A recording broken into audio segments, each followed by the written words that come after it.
और अगर सच्चा इतिहास उसका, दो तीन गंभीर बातें कहने आपसे आया हूं और चाहता हूं कि कुछ आपसे कह सकूं और अगर आप चाहें तो मुझसे कुछ पूछ सकें। मेरे व्याख्यान के बाद अगर आपको लगे तो आप सवाल जरूर पूछिएगा। जिस विषय पर मैं व्याख्यान देने वाला हूं वो विषय आज हमारे देश के लिए सबसे महत्वपूर्ण है, इसलिए अगर आप उसमें कुछ सवाल करेंगे तो मुझे बहुत खुशी होगी। आजादी के 50 साल हो गए हैं, ऐसा भारत सरकार कहती है। 1947 में हम आजाद हुए थे अंग्रेजों की गुलामी से, और 1947 में जब आजादी मिली तो अब 1997 आ गया है। ऐसा माना जाता है कि 50 साल पूरे हो गए देश को आजाद हुए। मैं मानता हूं कि ये आजादी के 50 साल नहीं है, बल्कि हिंदुस्तान की गुलामी के 500 साल पूरे हुए हैं।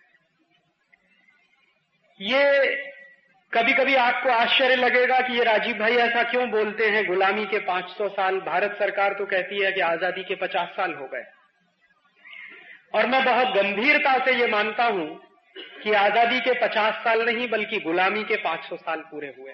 वो कैसे, उसको समझिए। आज से लगभग 500 साल पहले वास्को डिगामा आया था हिंदुस्तान।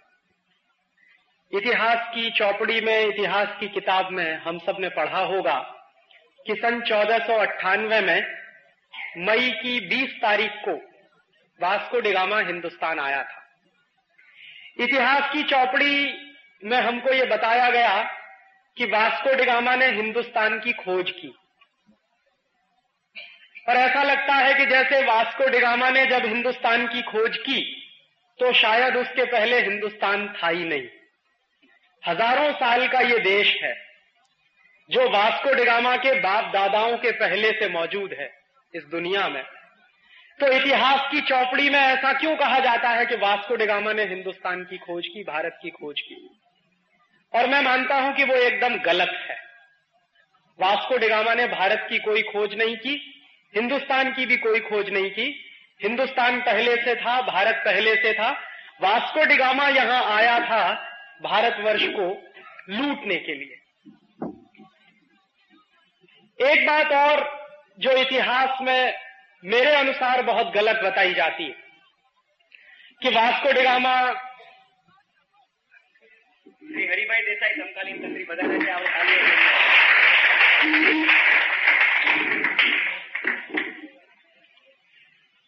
दूसरी बात जो मैं कह रहा था कि अक्सर ये कहा जाता है कि वो वास्को डिगामा एक बहुत बहादुर नाविक था, बहादुर सेनापति था, बहादुर सैनिक था और हिंदुस्तान की खोज के अभियान पर निकला था। ऐसा कुछ नहीं था। सच्चाई ये है कि पुर्तगाल का वो उस जमाने का डॉन था, माफिया था। जैसे आज के जमाने में हिंदुस्तान में बहुत सारे माफिया किंग हैं, उनका नाम लेने की जरूरत नहीं है क्योंकि मंदिर की पवित्रता खत्म हो जाएगी। ऐसे ही बहुत सारे डॉन और माफिया किंग 15वीं शताब्दी में होते थे यूरोप में, और 15वीं शताब्दी का जो यूरोप था वहां दो देश बहुत ताकतवर थे उस जमाने में। एक था स्पेन और दूसरा था पुर्तगाल। तो वास्को डिगामा जो था वो पुर्तगाल का माफिया किंग था। 1490 के आसपास से वास्को डिगामा पुर्तगाल में चोरी का काम, लुटेरे पने का काम, डकैती डालने का काम, ये सब किया करता था। और अगर सच्चा इतिहास उसका आप खोजिए तो एक चोर और लुटेरे को हमारे इतिहास में गलत तरीके से हीरो बनाकर पेश किया गया।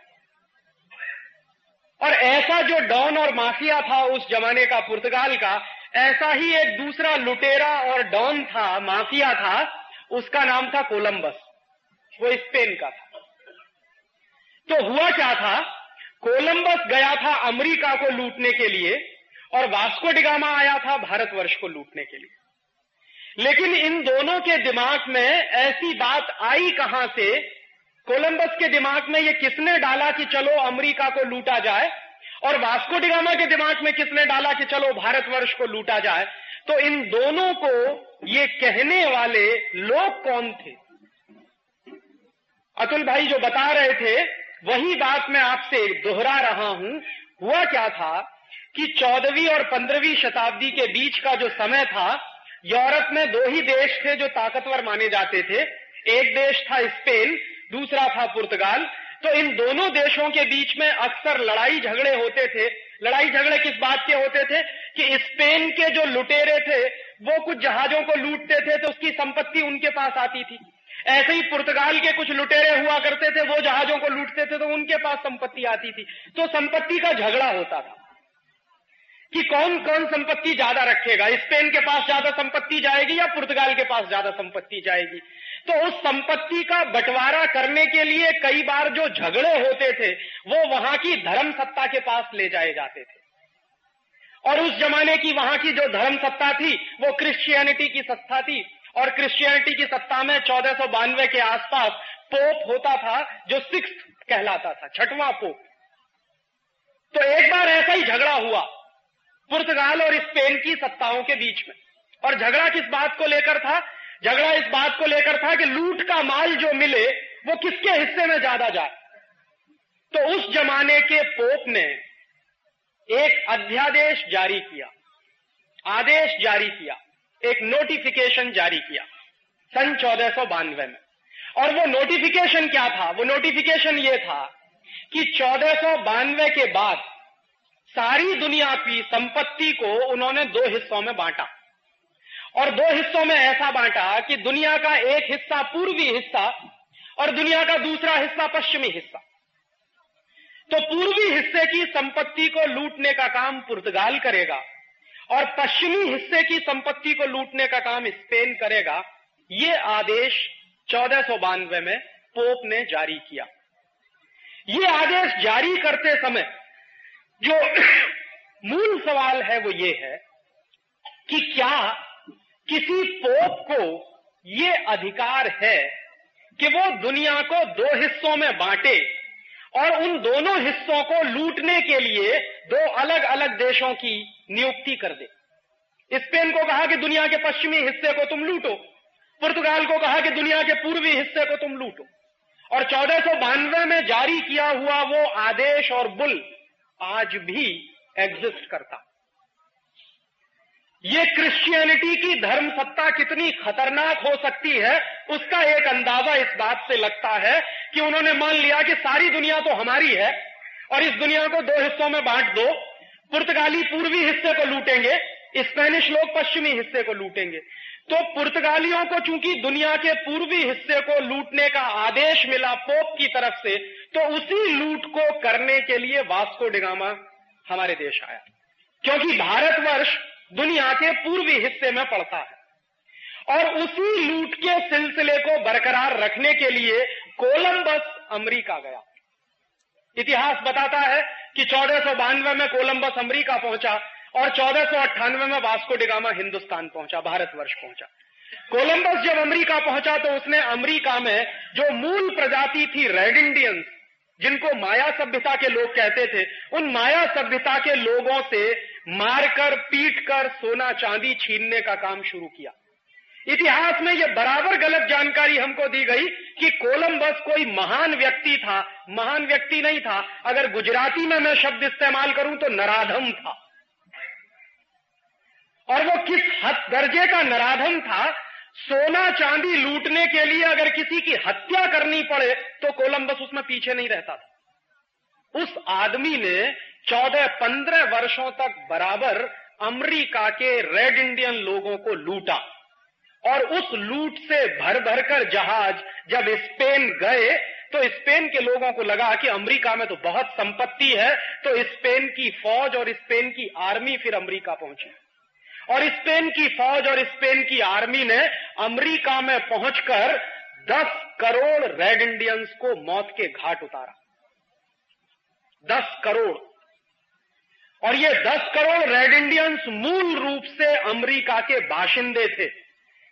ये जो अमेरिका का चेहरा आज आपको दिखाई देता है, ये अमेरिका 10 करोड़ रेड इंडियन की लाश पर खड़ा हुआ एक देश है। कितने हैवानियत वाले लोग होंगे, कितने नराधम किस्म के लोग होंगे जो सबसे पहले गए अमेरिका को बसाने के लिए, उसका एक अंदाजा आपको लग सकता है। और आज स्थिति क्या है कि जो अमेरिका की मूल प्रजा है, जिनको रेड इंडियंस कहते हैं, उनकी संख्या मात्र 65,000 रह गई है। 10 करोड़ लोगों को मौत के घाट उतारने वाले लोग आज हमको सिखाते हैं कि हिंदुस्तान में ह्यूमन राइट्स की स्थिति बहुत खराब है।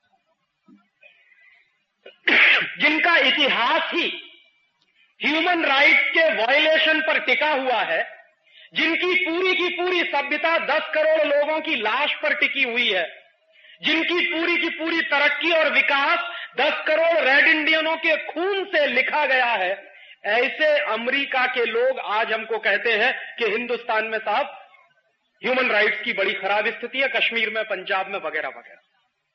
और जो काम मारने का, पीटने का, लोगों की हत्याएं करके सोना लूटने का, चांदी लूटने का काम कोलंबस और स्पेन के लोगों ने अमेरिका में किया, ठीक वही काम वास्को डिगामा ने 1498 में हिंदुस्तान में किया।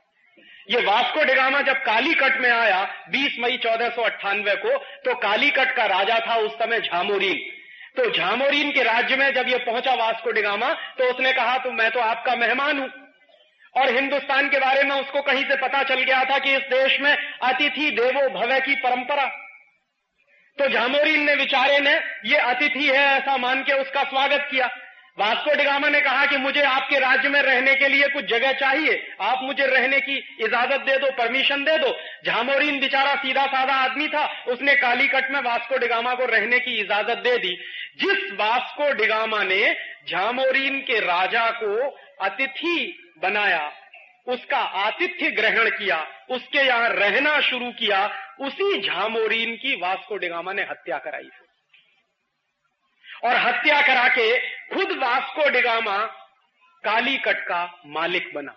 और कालीकट का मालिक बनने के बाद उसने क्या किया कि समुद्र के किनारे है कालीकट, केरल में, वहां से जो जहाज आते जाते थे, जिसमें हिंदुस्तानी व्यापारी अपना माल भर भर के साउथ ईस्ट एशिया और अरब के देशों में व्यापार के लिए भेजते थे, उन जहाजों पर टैक्स वसूलने का काम वास्को डिगामा करता था। और अगर कोई जहाज वास्को डिगामा को टैक्स ना दे तो उस जहाज को समुद्र में डुबोने का काम वास्को डिगामा करता था।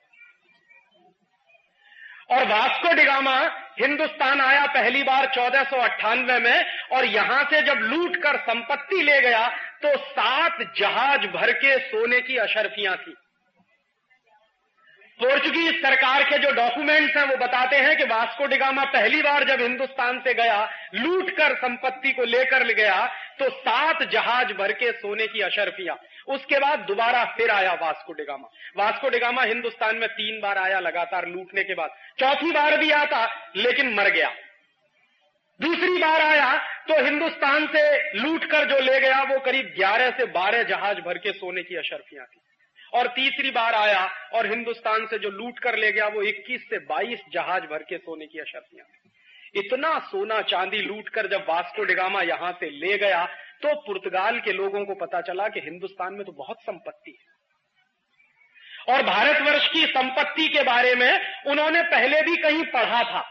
उनको कहीं से ये टेक्स्ट मिल गया था कि भारत एक ऐसा देश है जहां पर महमूद गजनवी नाम का एक व्यक्ति आया, 17 साल बराबर आता रहा, लूटता रहा इस देश को, एक ही मंदिर को, सोमनाथ का मंदिर जो बिरावल में।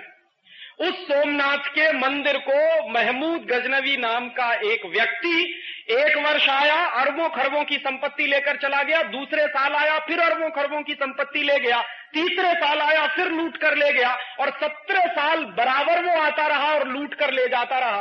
तो वो टेक्स्ट भी उनको मिल गए थे कि एक एक मंदिर में इतनी संपत्ति, इतनी पूंजी है, इतना पैसा है भारतवर्ष में, तो चलो इस देश को लूटा जाए। और उस जमाने में एक जानकारी और दे दूं, ये यूरोप वाले और अमेरिका वाले जितना अपने आप को विकसित कहें, सच्चाई ये है कि 14वीं और 15वीं शताब्दी में दुनिया में सबसे ज्यादा गरीबी यूरोप के देशों में थी। खाने पीने को भी कुछ होता नहीं था, प्रकृति ने उनको हमारी तरह कुछ भी नहीं दिया, ना उनके पास नेचुरल रिसोर्सेज हैं जितने हमारे पास है, न मौसम बहुत अच्छा है, न खेती बहुत अच्छी होती थी, और उद्योगों का तो प्रश्न ही नहीं उठता। 13वीं और 14वीं शताब्दी में तो यूरोप में कोई उद्योग नहीं होता था। तो उन लोगों का मूलतः जीविका का जो साधन था वो लुटेरेपन के काम से जीविका चलाते थे, चोरी करते थे, डकैती डालते थे, लूट डालते थे। ये मूल काम करने वाले यूरोप के लोग थे। तो उनको पता लगा कि हिंदुस्तान और भारतवर्ष में इतनी संपत्ति है, तो चलो उस देश को लूटा जाए। और वास्को डिगामा ने आकर हिंदुस्तान में लूट का एक नया इतिहास शुरू किया। उसके पहले भी लूट चली हमारी, महमूद गजनवी जैसे लोग हमको लूटते रहे, लेकिन वास्को डिगामा ने आकर लूट को जिस तरह से केंद्रित किया और ऑर्गेनाइज किया, वो समझने की जरूरत है। उसके पीछे पीछे क्या हुआ? पुर्तगाली लोग आए, उन्होंने 70-80 वर्षों तक इस देश को खूब जमकर लूटा। पुर्तगाली चले गए इस देश को लूटने के बाद, फिर उसके पीछे फ्रांसीसी आए, उन्होंने इस देश को खूब जमकर लूटा, 70-80 वर्ष उन्होंने भी लूटा। उसके बाद डच आ गए, हॉलैंड वाले, उन्होंने इस देश को लूटा। और उसके बाद फिर अंग्रेज आ गए हिंदुस्तान में, लूटने के लिए ही नहीं बल्कि इस देश पर राज्य भी करने के लिए। पुर्तगाली आए लूटने के लिए, फ्रांसीसी आए लूटने के लिए, डच आए लूटने के लिए, और फिर पीछे से अंग्रेज चले आए लूटने के लिए। अंग्रेजों ने लूट का तरीका बदल दिया। ये अंग्रेजों से पहले जो लोग लूटने के लिए आए वो आर्मी लेके आए थे, बंदूक लेके आए थे, तलवार लेके आए थे और जबरदस्ती लूटते थे। अंग्रेजों ने क्या किया कि लूट का सिलसिला बदल दिया और उन्होंने अपनी कंपनी बनाई, उसका नाम ईस्ट इंडिया रखा। ईस्ट इंडिया कंपनी को लेकर सबसे पहले सूरत में आए, इसी गुजरात में। यह बहुत बड़ा दुर्भाग्य है इस देश का कि जब जब इस देश की लूट हुई है गुजरात के रास्ते हुई। जितने लोग इस देश को लूटने के लिए आए बाहर से, वो गुजरात के रास्ते घुसे इस देश में। इसको समझिए क्यों? क्योंकि गुजरात में संपत्ति बहुत थी और आज भी है। तो अंग्रेजों को लगा कि सबसे पहले लूटने के लिए चलो सूरत में, पूरे हिंदुस्तान में कहीं नहीं गए, सबसे पहले सूरत में आए और सूरत में आके ईस्ट इंडिया कंपनी के लिए कोठी बनानी है, ऐसा वहां के नवाब के सामने उन्होंने फरमान रखा।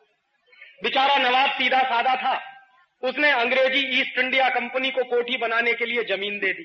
कभी आप जाइए सूरत में, वो कोठी आज भी खड़ी हुई है, उसका नाम है कूपर विला। एक अंग्रेज था, उसका नाम था जेम्स कूपर। 6 अधिकारी आए थे सबसे पहले ईस्ट इंडिया कंपनी के, उनमें से एक अधिकारी था जेम्स कूपर।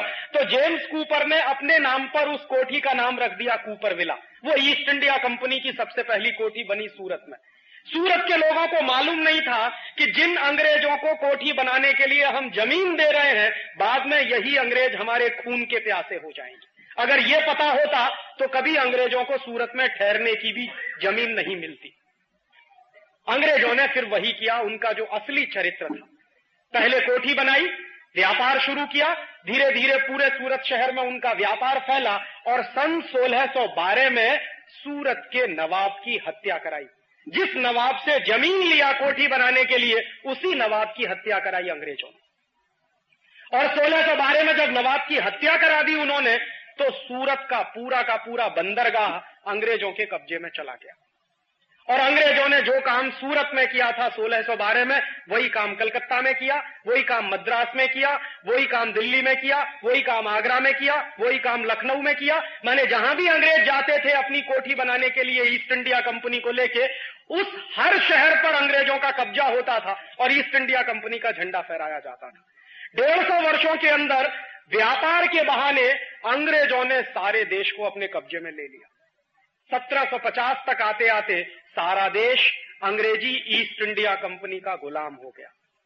किसी को नहीं मालूम था कि जिस ईस्ट इंडिया कंपनी को हम व्यापार के लिए छूट दे रहे हैं, जिन अंग्रेजों को हम व्यापार के लिए जमीन दे रहे हैं, जिन अंग्रेजों को व्यापार के लिए हिंदुस्तान में हम बुला के ला रहे हैं, वही अंग्रेज इस देश के मालिक हो जाएंगे, ऐसा किसी को अंदाजा नहीं था। अगर ये अंदाजा होता तो शायद कभी उनको छूट न मिलती। लेकिन 1750 में ये अंदाजा हुआ, और अंदाजा हुआ एक व्यक्ति को, उसका नाम था सिराजुद्दौला। बंगाल का नवाब था। तो बंगाल का नवाब था सिराजुद्दौला, उसको ये अंदाजा हो गया कि अंग्रेज इस देश में व्यापार करने नहीं आए हैं, इस देश को गुलाम बनाने आए हैं, इस देश को लूटने के लिए आए हैं, क्योंकि इस देश में संपत्ति बहुत है, क्योंकि इस देश में पैसा बहुत है। तो सिराजुद्दौला ने फैसला किया कि अंग्रेजों के खिलाफ कोई बड़ी लड़ाई लड़नी पड़ेगी, और उस बड़ी लड़ाई को लड़ने के लिए सिराजुद्दौला ने युद्ध किया अंग्रेजों के खिलाफ। इतिहास की चौपड़ी में आपने पढ़ा होगा, प्लासी का युद्ध हुआ 1757। लेकिन इस युद्ध की एक खास बात है जो मैं आपको याद दिलाना चाहता हूं, आज के समय में भी वो बहुत महत्वपूर्ण है। 1757 में जब प्लासी का युद्ध हुआ, मैं बचपन में जब विद्यार्थी था, कक्षा 9 में पढ़ता था मैं, तो मैं मेरे इतिहास के अध्यापक से ये पूछता था कि सर मुझे ये बताइए कि प्लासी के युद्ध में अंग्रेजों की तरफ से कितने सिपाही थे लड़ने वाले। तो मेरे अध्यापक कहते थे मुझको नहीं मालूम। तो मैं कहता था क्यों नहीं मालूम? तो कहते थे कि मुझे किसी ने नहीं पढ़ाया, तो मैं तुमको कहां से पढ़ा दूं। तो मैं उनको बराबर एक ही सवाल पूछता था कि सर आप जरा ये बताइए कि बिना सिपाही के कोई युद्ध हो सकता है कि नहीं? तो फिर हमको ये क्यों नहीं पढ़ाया जाता कि युद्ध में कितने सिपाही थे अंग्रेजों के पास। और उसके दूसरी तरफ एक और सवाल मैं अक्सर पूछता था कि अच्छा ये बताइए अंग्रेजों के पास कितने सिपाही थे, ये तो हमको नहीं मालूम, सिराजुद्दौला जो लड़ रहा था हिंदुस्तान की तरफ से उसके पास कितने सिपाही थे? तो कहते थे वो भी नहीं मालूम। प्लासी के युद्ध के बारे में इस देश में इतिहास की 150 किताबें हैं जो मैंने देखी हैं। उन 150 में से एक भी किताब में यह जानकारी नहीं दी गई है कि अंग्रेजों की तरफ से कितने सिपाही लड़ने वाले थे और हिंदुस्तान की तरफ से कितने सिपाही लड़ने वाले थे। और मैं आपको सच बताऊं, मैं मेरे बचपन से इस सवाल से बहुत परेशान रहा, और इस सवाल का जवाब अभी 3 साल पहले मुझे मिला। वो भी हिंदुस्तान में नहीं मिला, लंदन में मिला। लंदन में एक इंडिया हाउस लाइब्रेरी है, बहुत बड़ी लाइब्रेरी। उस इंडिया हाउस लाइब्रेरी में हिंदुस्तान के गुलामी के 20,000 से ज्यादा दस्तावेज रखे हुए हैं, जो हमारे देश में नहीं है, वहां रखे। भारतवर्ष को अंग्रेजों ने कैसे तोड़ा, कैसे गुलाम बनाया, इसकी पूरी विगतवार जानकारी उन 20,000 दस्तावेजों में इंडिया हाउस लाइब्रेरी में मौजूद है। मेरे एक परिचित हैं प्रोफेसर धर्मपाल, वो 40 वर्ष तक यूरोप में रहे। मैंने एक बार उनको एक चिट्ठी लिखी, मैंने कहा सर मैं ये जानना चाहता हूं बेसिक क्वेश्चन कि प्लासी के युद्ध में अंग्रेजों के पास कितने सिपाही थे। तो उन्होंने कहा देखो राजीव, अगर तुमको ये जानना है तो बहुत कुछ जानना पड़ेगा, और तुम तैयार हो जानने के लिए? मैंने कहा मैं सब जानना चाहता हूं। मैं इतिहास का विद्यार्थी नहीं लगा, लेकिन इतिहास को समझना चाहता हूं कि ऐसी कौन सी खास बात थी जो हम अंग्रेजों के गुलाम हो गए। ये समझ में तो आना चाहिए अपने को कि कैसे हम अंग्रेजों के गुलाम हो गए। ये इतना बड़ा देश, 34 करोड़ की आबादी वाला देश, 50,000 अंग्रेजों का गुलाम कैसे हो गया, ये समझना चाहिए। तो वो प्लासी के युद्ध पर से वो समझ में आया। उन्होंने कुछ दस्तावेज मुझे भेजे फोटोकॉपी करा के, और वो मेरे पास अभी भी है। उन दस्तावेजों को जब मैं पढ़ता था तो मुझे पता चला कि प्लासी के युद्ध में अंग्रेजों के पास मात्र 300 सिपाही थे, 300, और सिराजुद्दौला के पास 18,000 सिपाही थे। अब किसी भी सामने के विद्यार्थी से, बच्चे से या सामान्य बुद्धि के आदमी से आप ये पूछो कि एक बाजू में 300 सिपाही और दूसरे बाजू में 18,000 सिपाही, कौन जीतेगा? 18,000 सिपाही जिसके पास है वो जीतेगा। लेकिन जीता कौन? जिनके पास मात्र 300 सिपाही थे वो जीत गए, और जिसके पास 18,000 सिपाही थे वो हार गए। और हिंदुस्तान के, भारतवर्ष के एक एक सिपाही के बारे में अंग्रेजों के पार्लियामेंट में यह कहा जाता था कि भारतवर्ष का एक सिपाही अंग्रेजों के 5 सिपाहियों को मारने के लिए काफी है, इतना ताकतवर। तो इतने ताकतवर 18,000 सिपाही अंग्रेजों के कमजोर 300 सिपाहियों से कैसे हारे, ये बिल्कुल गंभीरता से समझने की जरूरत है। और उन दस्तावेजों को देखने के बाद मुझे पता चला कि हम कैसे हारे। अंग्रेजों की तरफ से जो लड़ने आया था उसका नाम था रॉबर्ट क्लाइव, वो अंग्रेजी सेना का सेनापति था। और भारतवर्ष की तरफ से जो लड़ रहा था सिराजुद्दौला, उसका भी एक सेनापति था, उसका नाम था मीर जाफर। तो हुआ क्या था, रॉबर्ट क्लाइव ये जानता था कि अगर भारतीय सिपाहियों से सामने से हम लड़ेंगे तो हम 300 लोग हैं, मारे जाएंगे, 1 घंटे भी युद्ध नहीं चलेगा। और क्लाइव ने इस बात को कई बार ब्रिटिश पार्लियामेंट को चिट्ठी लिख के कहा था। क्लाइव की 2 चिट्ठियां हैं उन दस्तावेजों में। एक चिट्ठी में क्लाइव ने लिखा कि हम सिर्फ 300 सिपाही हैं और सिराजुद्दौला के पास 18,000 सिपाही हैं, हम युद्ध जीत नहीं सकते हैं। अगर ब्रिटिश पार्लियामेंट, अंग्रेजी पार्लियामेंट ये चाहती है कि हम प्लासी का युद्ध जीतें तो जरूरी है कि हमारे पास और सिपाही भेजे जाए। उस चिट्ठी के जवाब में क्लाइव को ब्रिटिश पार्लियामेंट की एक चिट्ठी मिली थी और वो बहुत मजेदार है, उसको समझना चाहिए। उस चिट्ठी में ब्रिटिश पार्लियामेंट के लोगों ने ये लिखा कि हमारे पास इससे ज्यादा सिपाही है नहीं। क्यों नहीं है? क्योंकि 1757 में जब प्लासी का युद्ध शुरू होने वाला था, उसी समय अंग्रेजी सिपाही फ्रांस में नेपोलियन बोनापार्ट के खिलाफ लड़ाई लड़ रहे थे। और नेपोलियन बोनापार्ट क्या था? अंग्रेजों को मार मार के फ्रांस से भगा रहा था। तो पूरी की पूरी अंग्रेजी ताकत और अंग्रेजी सेना नेपोलियन बोनापार्ट के खिलाफ फ्रांस में लड़ती थी, इसलिए वो ज्यादा सिपाही दे नहीं सकते थे। तो उन्होंने कहा अपने पार्लियामेंट में कि हम इससे ज्यादा सिपाही आपको दे नहीं सकते, जो 300 सिपाही है उन्हीं से आपको प्लासी का युद्ध जीतना है। तो रॉबर्ट क्लाइव ने अपने 2 जासूस लगाए। उसने कहा देखो युद्ध लड़ेंगे तो मारे जाएंगे, अब आप एक काम करो। उसने 2 अपने साथियों को कहा कि आप जाओ और सिराजुद्दौला की आर्मी में पता लगाओ कि कोई ऐसा आदमी है क्या जिसको रिश्वत दे दे, जिसको लालच दे दे, और रिश्वत के लालच में जो अपने देश से गद्दारी करने को तैयार हो जाए, ऐसा आदमी तलाश करो। उसके 2 जासूसों ने बराबर सिराजुद्दौला की आर्मी में पता लगाया कि हां एक आदमी है, उसका नाम है मीर जाफर। अगर आप उसको रिश्वत दे दो तो वो हिंदुस्तान को बेच सकता, इतना लालची आदमी। और अगर आप उसको कुर्सी का लालच दे दो तब तो वो हिंदुस्तान की 7 पुश्तों को बेच सकता। और मीर जाफर क्या था? मीर जाफर ऐसा आदमी था जो रात दिन एक ही सपना देखता था कि एक ना एक दिन मुझे बंगाल का नवाब बनना। और उस जमाने में बंगाल का नवाब बनना ऐसा ही होता था जैसे आज के जमाने में बहुत नेता ये सपना देखते हैं कि मुझे हिंदुस्तान का प्रधानमंत्री बनना, चाहे देश बेचना पड़े। तो मीर जाफर के मन का ये जो लालच था कि मुझे बंगाल का नवाब बनना है, माने कुर्सी चाहिए और मुझे पूंजी चाहिए, पैसा चाहिए, सत्ता चाहिए और पैसा चाहिए, ये दोनों लालच उस समय मीर जाफर के मन में सबसे ज्यादा प्रबल थे। और उस लालच को रॉबर्ट क्लाइव ने बराबर भांप लिया। तो रॉबर्ट क्लाइव ने मीर जाफर को चिट्ठी लिखी है, वो चिट्ठी दस्तावेजों में मौजूद है और उसकी फोटोकॉपी मेरे पास है। उसने चिट्ठी में 2 ही बातें लिखी हैं कि देखो मीर जाफर, अगर तुम अंग्रेजों के साथ दोस्ती करो और ईस्ट इंडिया कंपनी के साथ समझौता करो तो हम तुमको युद्ध जीतने के बाद बंगाल का नवाब बनाएंगे।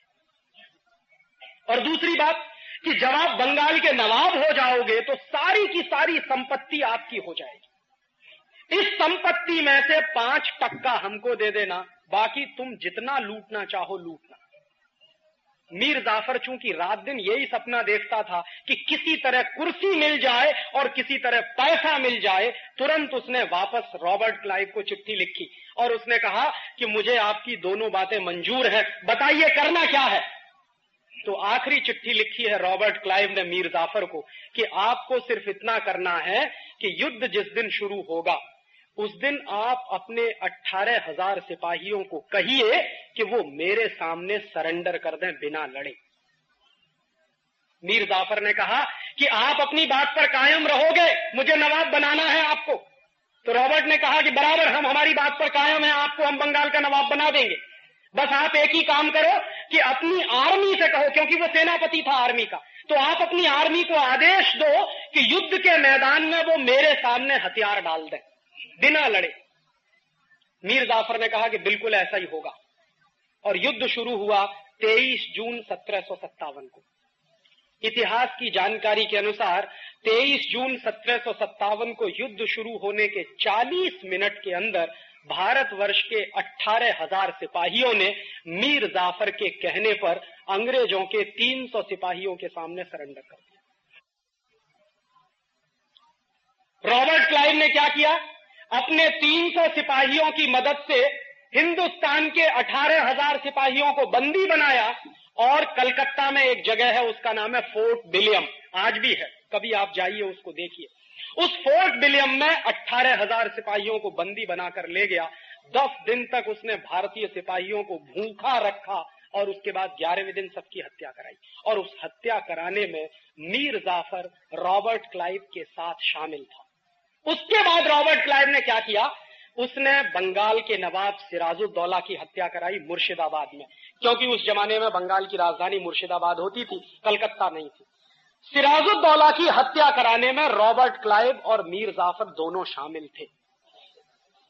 और नतीजा क्या हुआ, बंगाल का नवाब सिराजुद्दौला मारा गया। जो ईस्ट इंडिया कंपनी को भगाने का सपना देखता था इस देश में, वो मारा गया। और जो ईस्ट इंडिया कंपनी से दोस्ती करने की बात करता था, वो बंगाल का नवाब हो गया, मीर जाफर। इस पूरे इतिहास की दुर्घटना को मैं एक विशेष नजर से देखता हूं। मैं कई बार ऐसा सोचता हूं कि क्या मीर जाफर को मालूम नहीं था कि ईस्ट इंडिया कंपनी से दोस्ती करेंगे तो इस देश की गुलामी आएगी? मीर जाफर जानता था इस बात को। मीर जाफर बराबर जानता था कि मैं मेरे कुर्सी के लालच में जो खेल खेल रहा हूं, उस खेल में इस देश को सैकड़ों वर्षों की गुलामी आ सकती है, ये वो जानता था। और ये भी जानता था कि अपने स्वार्थ में, अपने लालच में मैं जो गद्दारी करने जा रहा हूं इस देश के साथ, उसके क्या दुष्परिणाम होंगे वो भी उसको मालूम थे। लेकिन इस होता कि हम 1757 ऐसा सोचता हूं कि गुलामी से आजाद हो जाते, क्योंकि 18,000 सिपाही हमारे पास थे और 300 अंग्रेज सिपाहियों को मारना बिल्कुल आसान काम था हमारे लिए। हम 1757 में ही अंग्रेजों की गुलामी से आजाद हो जाते, एक बात। और दूसरी बात, ये जो 200 वर्ष की गुलामी हमको झेलनी पड़ी 1757 से 1947 तक की, और उस 200 वर्ष की गुलामी को भगाने के लिए 6 लाख लोगों की जो कुर्बानियां हमको देनी पड़ी, वो बच गया होता। भगत सिंह, चंद्रशेखर, ऊधम सिंह, तात्या टोपे, झांसी की रानी लक्ष्मीबाई, सुभाष चंद्र बोस, ऐसे ऐसे नौजवानों की कुर्बानियां दी हैं। ये कोई छोटे मोटे लोग नहीं थे। सुभाष चंद्र बोस तो आईसीएस टॉपर थे। ऊधम सिंह चाहता तो अय्याशी कर सकता था, बड़े बाप का बेटा था। भगत सिंह और चंद्रशेखर की भी यही हैसियत थी, चाहते तो जिंदगी की जवानी की रंगरेलियां मनाते और अपनी नौजवानी को ऐसे फंदे में नहीं फंसाते। ये सारे वो नौजवान थे जिनका खून इस देश के लिए बहुत महत्वपूर्ण था। 6 लाख ऐसे नौजवानों की कुर्बानियां जो हमने दी, वो नहीं देनी पड़ती। और अंग्रेजों की जो यातनाएं सही, जो अपमान हमने बर्दाश्त किया, वो नहीं करना पड़ता अगर एक आदमी नहीं होता, मीर जाफर। लेकिन चूंकि मीर जाफर था और मीर जाफर का लालच था कुर्सी का और पैसे का, उस लालच ने इस देश को 200 वर्ष के लिए गुलाम बना दिया। और मैं आपसे यही कहने आया हूं कि 1757 में तो एक मीर जाफर था, आज हिंदुस्तान में हजारों मीर जाफर।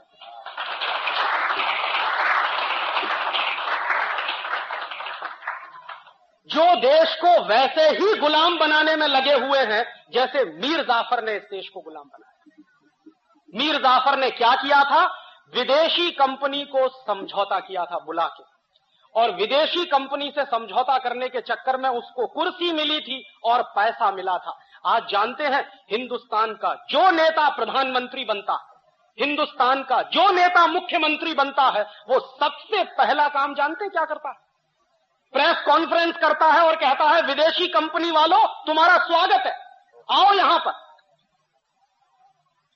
और बराबर इस बात को याद रखिए, ये बात 1757 में मीर जाफर ने कही थी ईस्ट इंडिया कंपनी से कि अंग्रेजों तुम्हारा स्वागत है, उसके बदले में तुम इतना ही करना कि मुझे कुर्सी दे देना और पैसा दे देना। आज के नेता भी वही कह रहे हैं, विदेशी कंपनी वालों तुम्हारा स्वागत है।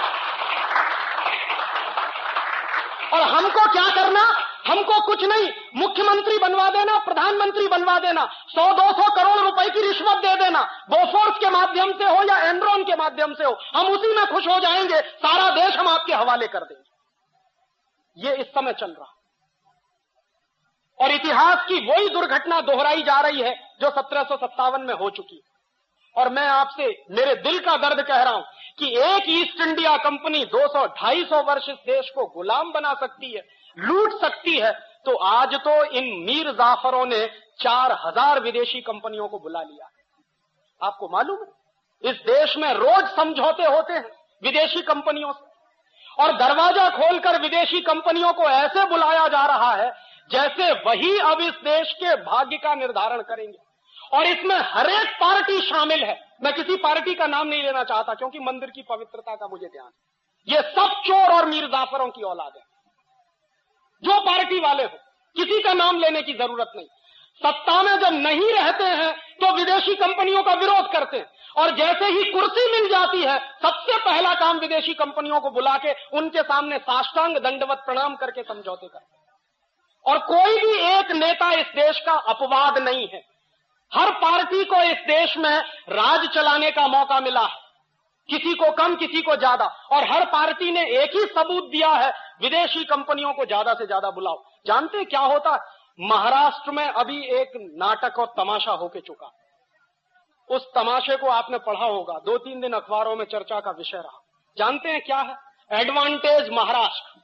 और वो एडवांटेज महाराष्ट्र क्या है? महाराष्ट्र में विदेशी कंपनियों का खुला स्वागत है, आप लूटने के लिए आइए, ये कहने के लिए वो तमाशा आयोजित हुआ। और ऐसे तमाशे हिंदुस्तान के हर प्रदेश में हो रहे हैं। और जानते हैं होड़ क्या लगी हुई है?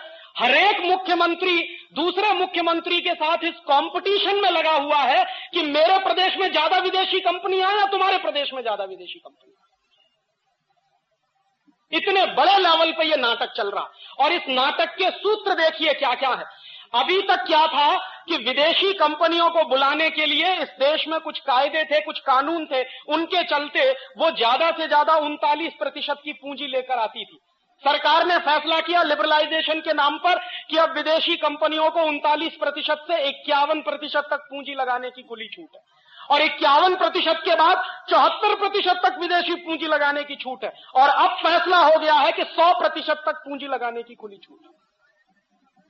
माने 100% विदेशी कंपनियों को खुली छूट है।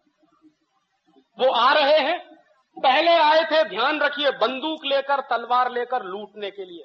अब की बार लूटने को उनके लिए बंदूक और तलवार की जरूरत नहीं है। उनको यहां अपनी सरकार बनाने की जरूरत नहीं है। जब यहां का हर नेता मीर जाफर हो गया है तो उनको जरूरत क्या है रॉबर्ट क्लाइव को भेजने की। और बहस पता है क्या चल रही है?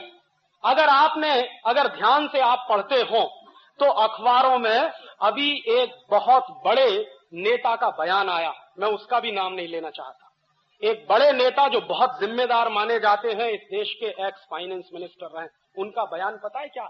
उनका ये कहना है कि हरेक पॉलिटिकल पार्टी के एमपी को पार्लियामेंट के अंदर विदेशी कंपनियों का एजेंट बनने की खुली छूट मिलनी चाहिए। ये उनका बयान है। और क्यों? क्योंकि हमको दलाली खानी है हर एक कंपनी से। तो हिंदुस्तान में दलाली खाने की खुली छूट मिलनी चाहिए, और इस खुली छूट को देने के लिए अगर कोई कानून बनाना पड़े तो वो कानून हिंदुस्तान के पार्लियामेंट को बना लेना चाहिए। ये बयान एक बहुत बड़ी पार्टी के बहुत बड़े नेता जो वित्त मंत्री रह चुके हैं उनका है। ये कहना है कि हिंदुस्तान में जितनी विदेशी कंपनियां आती हैं, हर विदेशी कंपनी की दलाली करने की हमको छूट मिलनी चाहिए। माने ये मीर जाफर के भी बाप हो गए। और ये वो लोग हैं जो एक तरफ कहते हैं भारतीय संस्कृति, और दूसरी तरफ पार्लियामेंट के अंदर उनका एक एमपी बोलता है कि हर विदेशी कंपनी से दलाली खाने की हमको छूट मिलनी चाहिए। ऐसे हिंदुस्तान में 540 एमपीज बैठे, और हर एमपी अगर एजेंट हो गया है विदेशी कंपनियों का, और कुछ हो गए हैं देशी कंपनियों के, और इन एजेंटों ने पता है क्या है, पूरे देश को एक कंपनी बना दिया है। जैसे कंपनी को चलाते हैं वैसे ही देश चला रहे हैं। जो मन में आता है वो कानून बना देते हैं। हिंदुस्तान में विदेशी कंपनियों ने कहा कि हमको लूट की खुली छूट चाहिए, इसके लिए फेरा कानून खत्म करो। सरकार ने तय कर लिया कि फेरा कानून हटा दें। विदेशी कंपनियों ने कहा कि हमको लूट की खुली छूट करने के लिए एमआरटीपी कानून की जरूरत नहीं है, हटाइए। सरकार ने फैसला किया कि एमआरटीपी कानून हटा देंगे। विदेशी कंपनियों ने कहा कि हमारे ऊपर इनकम टैक्स ज्यादा लगाया जाता है, हमारे ऊपर इनकम टैक्स कम करना चाहिए। सरकार ने फैसला किया 40% वाला इनकम टैक्स 10% कर दिया। विदेशी कंपनियों ने कहा कि हमको कैपिटल गेन टैक्स में छूट मिलनी चाहिए। भारत सरकार ने तय किया 40% वाले कैपिटल गेन टैक्स को 20% कर दिया विदेशी कंपनियों के। और उसके बाजू में दूसरी तरफ जो स्वदेशी लोग हैं, जो भारतीय लोग हैं, उन पर टैक्स बराबर बढ़ाना। विदेशी कंपनियों पर टैक्स की छूट है, लेकिन भारतीय लोगों पर टैक्स बढ़ाना। अगर आपकी कंपनी है तो आपको कैपिटल गेन टैक्स देना पड़ेगा 40%। अगर विदेशी कंपनी है तो उसको कैपिटल गेन टैक्स देना पड़ता 20%। अगर आपकी कंपनी है, हिंदुस्तानी कंपनी है, स्वदेशी कंपनी है, तो आपको कॉर्पोरेट टैक्स देना पड़ेगा और उसके साथ इनकम टैक्स देना पड़ेगा। विदेशी कंपनी है तो उन पर कॉर्पोरेट टैक्स की भी छूट है और इनकम टैक्स की भी छूट है। और कुछ क्षेत्र तो ऐसे हैं जिसमें भारत सरकार ने यह तक फैसला कर लिया है कि अगर विदेशी कंपनी झूठे को लिखकर दे दे कि हम 100% एक्सपोर्ट करेंगे, तो 5 से 10 साल तक उनके ऊपर कोई टैक्स नहीं लगेगा, टैक्स हॉलिडे होगा। ये चल रहा है। और इतना ही नहीं है, इसके बाद यहां तक बात पहुंच गई है, शायद आपको अंदाजा लग गया हो, सरकार ने नोटिफिकेशन जारी कर दिया है कि अगर विदेशी कंपनी वाले कुछ लाख या कुछ करोड़ रुपए की संपत्ति इस देश में लाएं और लगाएं, तो विदेशी कंपनी के अधिकारियों को भारतवर्ष का नागरिक माना जा सकता, ड्यूअल सिटीजनशिप। और ये बात हमारे देश के प्रधानमंत्री जब विदेश गए थे वहां कह के आए, यहां नहीं कहा पार्लियामेंट में। विदेश गए थे न्यूयॉर्क, और न्यूयॉर्क में विदेशी कंपनियों के अधिकारियों ने जब उनको पूछा कि आप ड्यूअल सिटीजनशिप के मामले में क्या कहने वाले, तो हमारे प्रधानमंत्री ने ताल ठोक के कह दिया कि आप आइए, कुछ करोड़ रुपए की संपत्ति ले आइए, तो हम आपको हिंदुस्तान का नागरिक मानने को तैयार हैं। और अगर विदेशी कंपनी वाले हिंदुस्तान का नागरिक बन जाए क्योंकि कुछ पूंजी लेकर आए हैं, तो उनकी हैसियत आपकी हैसियत के बराबर हो जाएगी। और अगर विदेशी कंपनी का कोई अधिकारी इस देश का नागरिक हो सकता है, तो इस देश के पार्लियामेंट का चुनाव भी लड़ सकता, क्योंकि इस देश में पार्लियामेंट का चुनाव लड़ने के लिए कोई क्वालिफिकेशन नहीं चाहिए, बस एक ही क्वालिफिकेशन कि आप इस देश के नागरिक हैं या नहीं हैं। आप चोर हैं, चुनाव लड़ सकते हैं, उचक्के हैं, चुनाव लड़ सकते हैं, गुंडे हैं, चुनाव लड़ सकते हैं, डॉन हैं, चुनाव लड़ सकते हैं, माफिया किंग हैं, चुनाव लड़ सकते हैं। और तो और छोड़ दीजिए, अगर आपने 30 मर्डर किए हैं तो आप चुनाव लड़ सकते हैं और पार्लियामेंट में पहुंच सकते हैं। और ऐसे 1-2 लोग नहीं हैं। इस बार के आपके देश की लोकसभा में 80 से ज्यादा ऐसे एमपीज हैं जो नोटेड हिस्ट्री शीटर हैं। और मैं मेरे घर की बात कहता हूं, मैं दूसरे की बात नहीं कहता। मेरे पिताजी के बड़े भाई पुलिस के बहुत बड़े ऑफिसर हैं उत्तर प्रदेश में, और मैं हमेशा उनको, मेरा दिल जलता है जब मैं ये कहता हूं। उनको लगता है कि राजीव मजाक करता, मैं कहता हूं कि ताऊ जी, मैं उनको बड़े पिताजी या ताऊ जी कहता। वो क्या था कि पहले अपनी जेब में वारंट लेकर घूमते थे फूलन देवी को अरेस्ट करने के लिए, क्योंकि फूलन देवी नोटोरियस क्रिमिनल है जिसने 30 से ज्यादा मर्डर किए। तो मेरे बड़े पिताजी, मेरे पिताजी के बड़े भाई पुलिस के बड़े ऑफिसर हैं उत्तर प्रदेश में, जेब में वारंट रहता था फूलन देवी को अरेस्ट करने के लिए। और आज उनकी हैसियत जानते हैं क्या है? वही व्यक्ति फूलन देवी की पुलिस सिक्योरिटी के लिए काम करता। ये स्थिति है। और मैं उनसे कहता हूं कि इस जलालत की नौकरी से अच्छा है कि लात मार के बाहर निकल आओ। माने कल तक जिसको गिरफ्तार करने के लिए वारंट लेकर घूमते थे, आज उसी फूलन देवी की सुरक्षा व्यवस्था में वो लगे रहते हैं। और फूलन देवी जैसे 80 सांसद हैं इस देश में जो लोकसभा में बैठे हैं, उनके पास कोई क्वालिफिकेशन नहीं है सिवाय इसके कि उन्होंने मर्डर किए हैं, उन्होंने डकैतियां डाली हैं, उन्होंने चोरी की है, उन्होंने झूठ बोला है। और जो जितने ज्यादा मर्डर कर सके, जो जितनी ज्यादा चोरियां और डकैती डाल सके, वो उतना ही बड़ा नेता है इस देश में। और इस देश की जनता का भी देख लीजिए कि ऐसे ही लोगों को थंपिंग मेजॉरिटी से जिता के पार्लियामेंट में भेजा जाता है। ये हमारे देश के पार्लियामेंट्री डेमोक्रेसी सिस्टम के गाल पर सबसे बड़ा तमाचा है। और आज बंबई में चुनाव हो रहा, मैं 2-3 दिन से अखबार पढ़ रहा हूं, ये खबरें बराबर में पढ़ रहा हूं कि अंडरवर्ल्ड के लोग अब यहां चुनाव में खड़े होकर पहुंच रहे हैं। माने आज तक जो कानून का उल्लंघन करते आए हैं, कल को वो बैठेंगे कानून बनाने के लिए और आप उनके द्वारा शासित होंगे। माने अज्ञानी व्यक्ति, चोर, उचक्का, गुंडा, लुटेरा, लफंगा आपके ऊपर शासन करेगा, मंत्री बनेगा और आप उसको मालाएं पहनाएंगे। इससे बड़ा तमाचा पॉलिटिकल डेमोक्रेसी पे कोई दूसरा हो नहीं सकता। तो भारत सरकार ने तो फैसला कर दिया है कि अब तो हिंदुस्तान में विदेशी कंपनी वाले कुछ पूंजी लेकर आए और इस देश में वो चुनाव लड़ सकते हैं, पार्लियामेंट में जा सकते हैं। और चुनाव कैसे लड़ा जाता है, कैसे जीता जाता है, ये आप जानते हो, मैं भी जानता हूं। चुनाव को जीतने के लिए गुंडा शक्ति चाहिए और चुनाव को जीतने के लिए धन की शक्ति चाहिए। विदेशी कंपनियों के पास दोनों ही चीजें मौजूद हैं। वो गुंडा शक्ति भी ला सकते हैं और वो धन की शक्ति भी इस देश में इकट्ठी कर सकते हैं। तो अब तो विदेशी कंपनियों को यहां तक छूट मिली है कि उनके अधिकारी आए, इस देश में कुछ पूंजी निवेश करें, इस देश के नागरिक हो जाएं, और इस देश के नागरिक हो जाएं तो चुनाव में खड़े हो सकते हैं, और अगर चुनाव में खड़े हो सकते हैं तो पार्लियामेंट में पहुंच सकते हैं।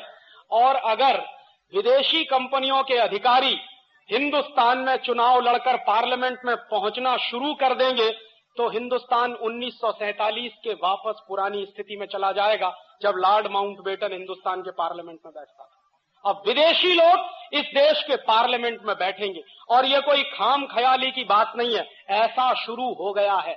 राज्यसभा में 2 मेंबर ऑफ पार्लियामेंट इस समय विदेशी नागरिक की हैसियत से पार्लियामेंट में एंट्री पा चुके।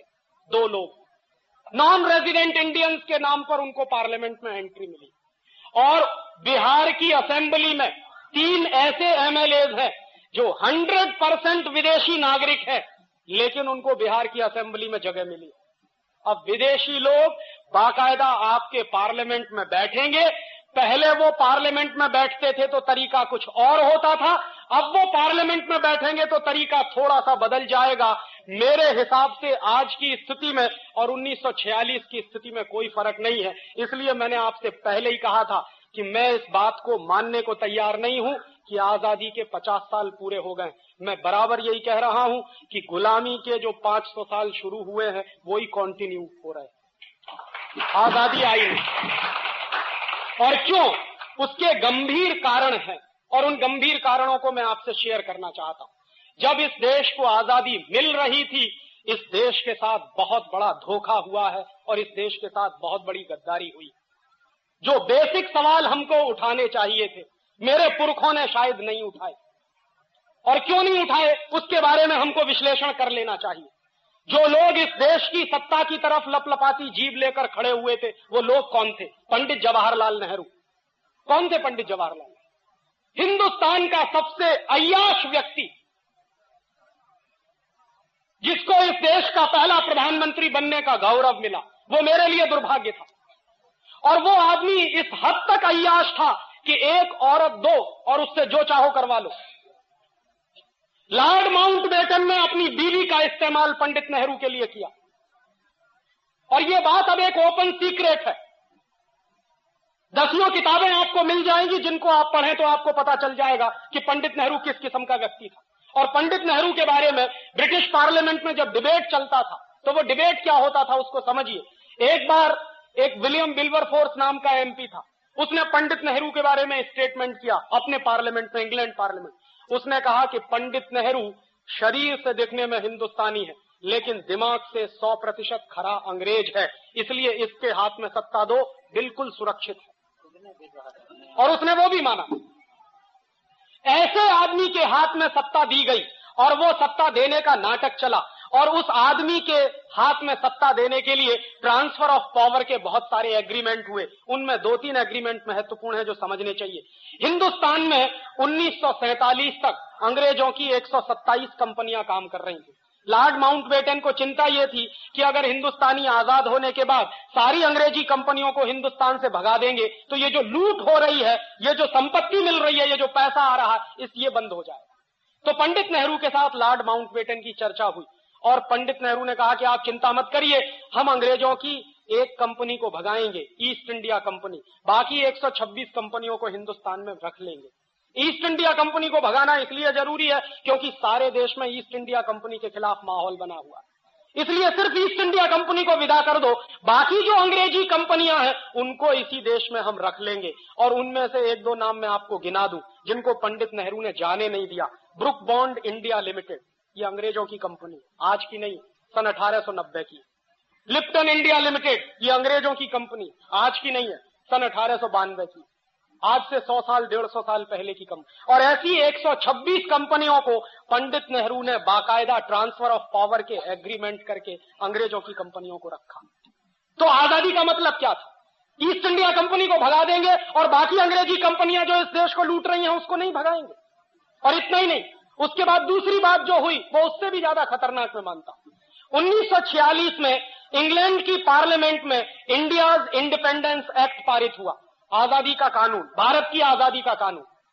और मेरे जैसे नौजवान से अगर पूछा जाए तो हिंदुस्तान को ब्रिटेन के पार्लियामेंट से कानून पारित करने के बाद आजादी दी गई है, हमने आजादी ली नहीं। क्योंकि यह तो मैं बहुत बेचारगी की स्थिति मानता हूं कि कोई हमको कानून पारित करके आजाद करे।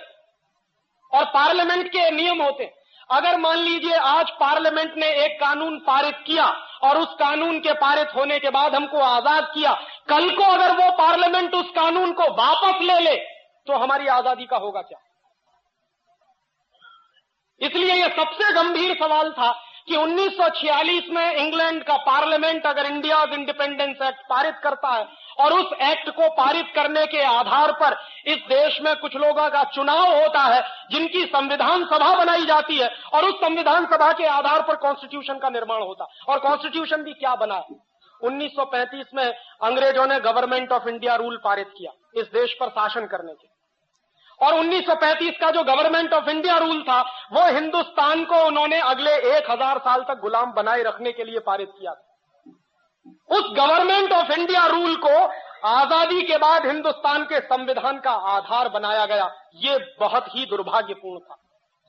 दुनिया में कोई भी देश जब आजाद होता है तो पुरानी व्यवस्थाओं को बनाकर नहीं रखता, उठा के फेंक देता।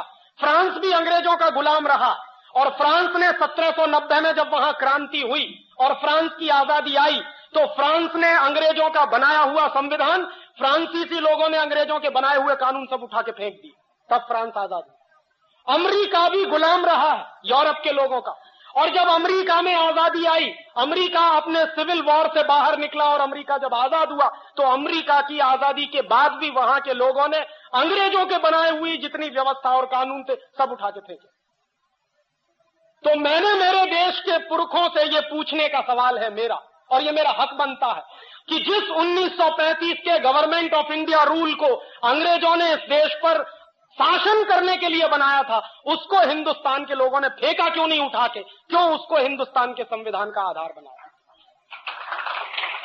और जो संविधान अंग्रेजों के बनाए हुए कानून के आधार पर खड़ा हुआ है वो संविधान इस देश का भला कर नहीं सकता, उस बात से मैं कन्विंस हूं।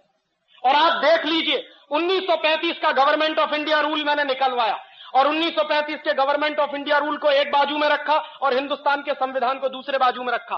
फर्स्ट एक्ट के 95 जो आर्टिकल्स हैं, अनुच्छेद हैं, उनकी भाषा जैसी की तैसी है, कॉमा फुल स्टॉप भी नहीं बदला गया उसमें।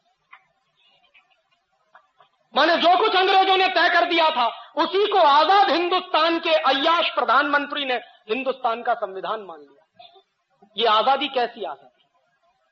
और उससे भी ज्यादा तीसरा गंभीर सवाल मैं ये उठाता हूं कि जिन कानूनों को अंग्रेजों ने हिंदुस्तान को लूटने के लिए बनाया था वो कानून आज भी क्यों चलते हैं? 1860 में इंडियन पुलिस एक्ट बनाया और 1860 का जो इंडियन पुलिस एक्ट बनाया अंग्रेजों ने, वो जानते हैं क्यों बनाया? क्योंकि 1857 में बगावत हो गई थी, सारे देश में विद्रोह हो गया था। अंग्रेजों को डर लगने लगा था कि अगर 1857 जैसी बगावत अगर फिर से रिपीट हो गई तो हिंदुस्तान को छोड़कर जाना पड़ेगा। तो उस बगावत को दबाने के लिए अंग्रेजों ने पुलिस की स्थापना की और उस पुलिस को विशेष अधिकार दिए। उनमें से एक महत्वपूर्ण अधिकार था कि पुलिस वाले को डंडा पकड़ा दिया हाथ में, वो आज भी लेके घूमता। और वो जो डंडा पकड़ा दिया पुलिस वाले को हाथ में, उसके साथ कुछ अधिकार दे दिए। क्या अधिकार दे दिए? कि कहीं भी किसी भी जगह पर 5 से ज्यादा लोग इकट्ठे हैं तो उसको लाठी चार्ज करने का अधिकार है, बिना चेतावनी दिए लाठी चार्ज करने का अधिकार। अंग्रेजों ने 1860 में ये इंडियन पुलिस एक्ट बनाया अपनी सरकार को बचाने के लिए, ताकि इस देश में बगावत ना हो और इस देश के लोगों की पिटाई करने के लिए, क्योंकि वो अंग्रेजों के खिलाफ बगावत करना चाहते हैं। वो 1860 का बनाया हुआ इंडियन पुलिस एक्ट आज 1997 में भी चलता है। इसलिए मैं कहता हूं कि आजादी आई नहीं। और उसी साल में अंग्रेजों ने इंडियन सिविल सर्विस एक्ट बनाया। ये जो कलेक्टर होते हैं ना, ये जो जिलाधिकारी होते हैं, ये इंडियन सिविल सर्विस एक्ट अंग्रेजों ने हिंदुस्तान के गांव-गांव के लोगों से रेवेन्यू कलेक्शन करने के लिए, गांव-गांव के लोगों पर अत्याचार करके लगान वसूलने के लिए कलेक्टर की पोस्ट बनाई थी। वो कलेक्टर की पोस्ट आज 1997 में भी जारी है। 1860 का इंडियन सिविल सर्विस एक्ट आज भी चलता है। 1858 में उन्होंने इंडियन एजुकेशन एक्ट बनाया, और इंडियन एजुकेशन एक्ट बनाने के पीछे लॉर्ड मैकाले की बहुत स्पष्ट योजना थी। लॉर्ड मैकाले ये कहा करता था कि इस देश को अगर हमेशा हमेशा के लिए गुलाम बनाकर रखना चाहते हो तो हिंदुस्तान की स्वदेशी शिक्षा पद्धति को खत्म करो, उसकी जगह पर अंग्रेजी वाली शिक्षा पद्धति लाओ। तो इस देश में शरीर से हिंदुस्तानी लेकिन दिमाग से अंग्रेज पैदा होंगे, और जो दिमाग से अंग्रेज पैदा होंगे वो इस देश की यूनिवर्सिटीज से निकलेंगे और वही लोग शासन करेंगे तो हमारे हित में करेंगे। ये 1858 में 1858 में अंग्रेजी सरकार ने लागू किया ये एक्ट, और उसी एक्ट के लागू होने के बाद कलकत्ता यूनिवर्सिटी बना, बॉम्बे यूनिवर्सिटी बना, मद्रास यूनिवर्सिटी बना। वो कानून 1858 में जो बनाया था वो आज भी चलता है, और ये तीनों यूनिवर्सिटीज गुलामी के प्रतीक इस देश में खड़े हुए। 1894 में अंग्रेजी सरकार ने लैंड एक्विजिशन एक्ट बनाया, जमीन को हड़पने का कानून। और जमीन को हड़पने के काम में हिंदुस्तान में डलहौजी नाम का एक कुख्यात अंग्रेज ऑफिसर था, वो मशहूर था। जहां जाता था, जिस राज्य में जाता था, उसी राज्य की जमीन हड़प लेता था। झांसी की स्टेट उसी ने हड़पी थी जिसके खिलाफ झांसी की रानी लक्ष्मीबाई की लड़ाई हुई थी। और झांसी की रानी लक्ष्मीबाई ने अंग्रेजों के खिलाफ जो लड़ाई लड़ी अपने स्टेट को बचाने के लिए, उस झांसी की रानी लक्ष्मीबाई को मरवाने का काम जानते हैं किन लोगों ने किया? ये खानदिया सिंधिया खानदान। और ये सिंधिया खानदान वही है जिसके सपूत माधवराव सिंधिया आज भी हीरे की अंगूठी लेके हिंदुस्तान के मंत्री बनकर बैठते। ये वही लोग हैं जिन्होंने झांसी की रानी की हत्या करवाई थी अंग्रेजों के साथ साजिश करके। वो लोग आज भी इस देश को रूल करते हैं। वो गंदा खून जिसने अंग्रेजों की मदद से इस देश को बर्बाद करने में कसर नहीं छोड़ी, वही खून आज भी इस देश में मंत्री बनकर बैठता। उनकी अम्मा एक पार्टी में है और वो दूसरी पार्टी में, और उनका बस चले तो बेटा बेटियों को तीसरी पार्टी में भर्ती कर दे, क्योंकि जिंदगी भर अय्याशी का जो नशा चढ़ गया है वो उतरता नहीं है। राजे महाराजे अब एक दूसरे किस्म के पैदा हो गए। पहले पुराने जमाने के राजे महाराजे और होते थे, अब ये नए राजे महाराजे पैदा हो गए। तो अंग्रेजों द्वारा बनाए गए वो सारे कानून जो इस देश में चलते हैं, अंग्रेजों का बनाया हुआ संविधान का आधार जो इस देश में चलता है, और सबसे बड़ी बात 1946 का इंडिया इंडिपेंडेंस एक्ट जिसके आधार पर हमको आजादी मिली। इसलिए मैं कहता हूं कि इस देश में आजादी आई नहीं, बहुत बड़ा झूठ और बहुत बड़ा फरेब आपके साथ हुआ। और एक आखिरी बात इस आजादी के बारे में और कह दूं, जब लॉर्ड माउंटबेटन इस देश को आजाद करने की बात कर रहा था तो इस देश के बहुत सारे ज्योतिषी थे, पुराने दस्तावेज मैंने बहुत इकट्ठे किए, और उनको जब मैं देख रहा था तो 1945 से इस देश में बहुत सारे ज्योतिषियों ने भविष्यवाणी करना शुरू किया, और सारे ज्योतिषियों ने भविष्यवाणी करना शुरू किया, और सारे ज्योतिषी इस बात पर सहमत थे कि 15 अगस्त 1947 की रात को आजादी ना ली जाए, वो दिन अच्छा नहीं है। उनके अपने कुछ कैलकुलेशंस होंगे, ज्योतिष का शास्त्र है, ज्योतिष का विज्ञान है इस देश में, और बहुत विकसित विज्ञान है, मैं मानता हूं उसको। और इस देश के उस जमाने के सारे बड़े ज्योतिष शास्त्री कह रहे थे कि 15 अगस्त 1947 की रात को आजादी मत लीजिए। पंडित नेहरू से मना किया था, सरदार पटेल से मना किया था, लेकिन ये सत्ता के मोह में इतने अंधे थे कि जो कुछ अंग्रेज कह रहे हैं वो ही मानो। और उस जमाने में एक फ्रांसीसी लेखक था, उसका नाम था डोमिनिक लापियरे। उसने लॉर्ड माउंटबेटन से एक इंटरव्यू लिया। डोमिनिक लापियरे ने कई किताबें लिखी, उसमें एक किताब है फ्रीडम एट मिडनाइट, और ऐसी ही उसकी एक दूसरी किताब है the division of India and Lord Mountbatten. उसी दूसरी किताब में उसने लॉर्ड माउंटबेटन से जो इंटरव्यू लिया है वो छापा, और वो मैंने जब पढ़ा तो मेरा खून खौल गया। डोमिनिक लापियरे ने सवाल किया लॉर्ड माउंटबेटन से कि आप हिंदुस्तान को 15 अगस्त 1947 की रात के 12 बजे आजाद क्यों करना चाहते हो? ये काम तो दिन में करने के। आजादी लेने और देने के काम तो दिन में होते हैं, रात के 12 बजे तो दुनिया में सबसे ज्यादा कुकर्म होते हैं। आप ये क्यों करना चाहते हो? तो लॉर्ड माउंटबेटन का जवाब जानते हैं क्या था? लॉर्ड माउंटबेटन ने जवाब दिया है उस इंटरव्यू में कि मैंने जानबूझकर 15 अगस्त 1947 की रात को 12 बजे इस देश को आजाद करने का फैसला किया। क्यों?